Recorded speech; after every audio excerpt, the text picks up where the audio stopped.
Todos aqui estamos em comum acordo. Os anos 80 foram os melhores anos para a cultura pop, mas além dos desenhos, dos clássicos filmes, da moda e da tecnologia, a década do exagero trouxe inúmeras bandas de rock e, claro, de New Wave. E aliás, já comenta aqui embaixo qual que é a sua banda preferida e por quê.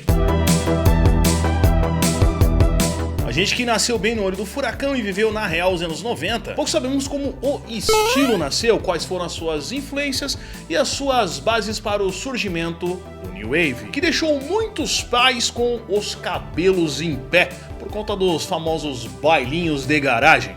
Essa aqui é uma nova série que a gente está estreando no canal. Eu vou falar sobre a origem das coisas e nessa primeira temporada eu vou falar sobre música.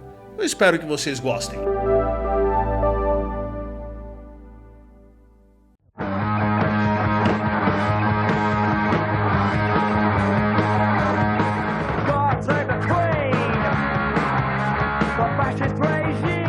Os anos 70 marcaram a sociedade com dois gêneros de sucesso, a disco e o punk.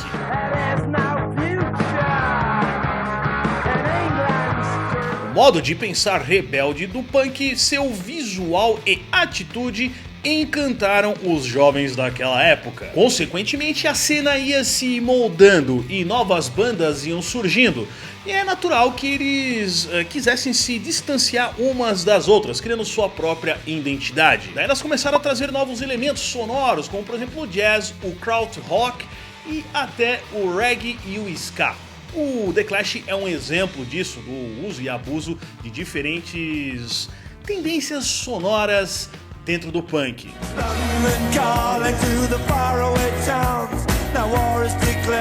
A nova safra fugia dessa pegada mais suja e simples do punk. Isso porque o processo criativo dessas bandas envolvia também o lado da literatura, dos livros e dos filmes que essa galera consumia. O pós-punk acaba sendo uma versão mais erudita e madura do punk puro, onde a ideia de se rebelar contra o sistema não é o único foco. As músicas e os temas se tornaram assim mais melódicos e algumas vezes melancólicos, mas sempre com um certo tom de alegria.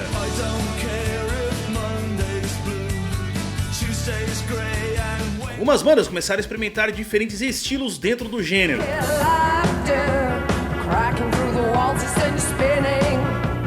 Mas quem realmente o iniciou foi o mesmo personagem que deu o pontapé inicial para a popularização do punk, John Lydon.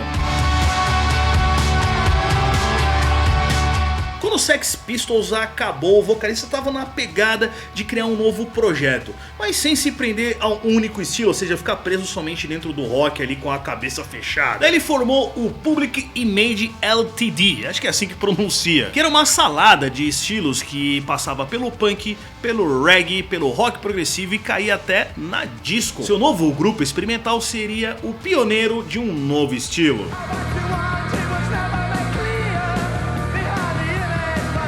A consequência, uma centena de bandas influenciadas por esse estilo atípico, criado por Lydon. O baixo mais destoante e alto, a guitarra em segundo plano e a voz mais séria ao mesmo tempo despojada dos frontmans e frontgirls era uma característica típica daquele som.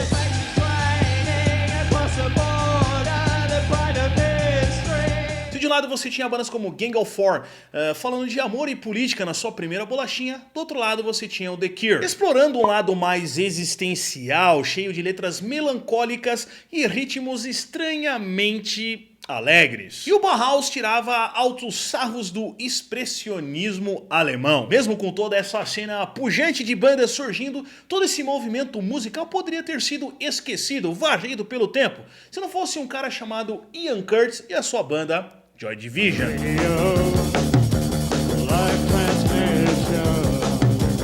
Influenciados por David Bowie, Kraftwerk, Iggy Pop e The Doors, o Joy Division tem um som obscuro e sério, com letras intimistas.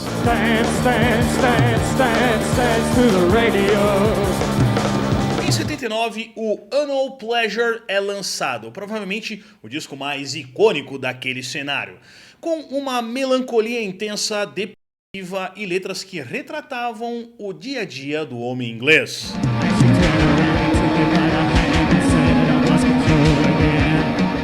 Ian traduzia seus sentimentos mais profundos nas letras, como a solidão e o vazio existencial da sua vida. Isso somado à epilepsia e problemas de relacionamento, o segundo disco se tornou uma obra póstuma, pois Ian se mudou em 80.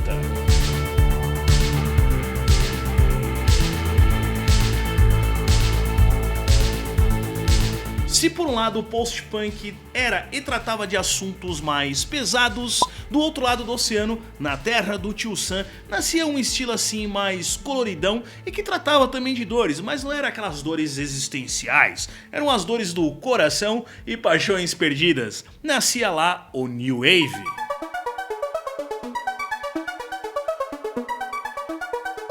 A nova onda surgiu em um momento que o punk já não tinha um apelo comercial. Se tratava de algo muito simples e que a sociedade já havia absorvido. Daí as grandes gravadoras começaram a apostar em bandas assim mais atuais e sofisticadas.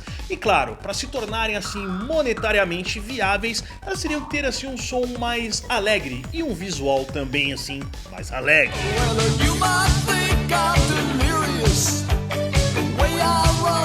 A coisa já vinha sendo lapidada desde 78, quando The Cars lançou sua primeira bolachinha, que já é um clássico, e deu uma força para que New Wave se tornasse mais pop. A coisa era uma mistura de sintetizadores, guitarras com uma pegada mais pós-punk e melodias que grudavam na cabeça, que resultaram em um pop futurista meio cyberpunk, sei lá, o que continuou durante os outros 5 discos da banda.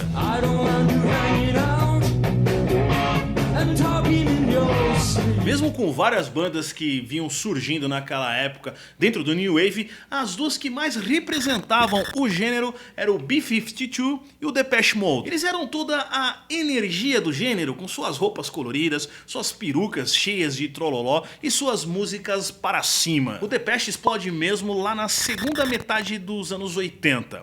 E eles foram responsáveis também pela popularização dos sintetizadores.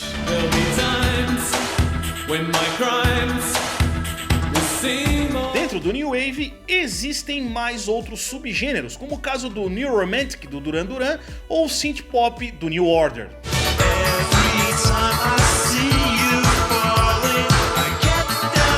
Em resumo, o New Wave foi uma espécie de solução mais comercial para o post-punk. Isso pode parecer até meio pejorativo, mas assim, até o que era para ser feito de forma ruim, entre aspas, acabava sendo bom naquela época. Com o fim do New Wave ali no começo dos anos 90, um revival realmente assim estrondoso não existiu, provavelmente não vai existir em nenhum momento. Mas no cenário independente nós temos uma nova safra que consegue representar muito bem aqueles tempos de Dante, como o Ollie Riot, a Zyrina, o Gunship, o All the Damn Vampires e outros mais.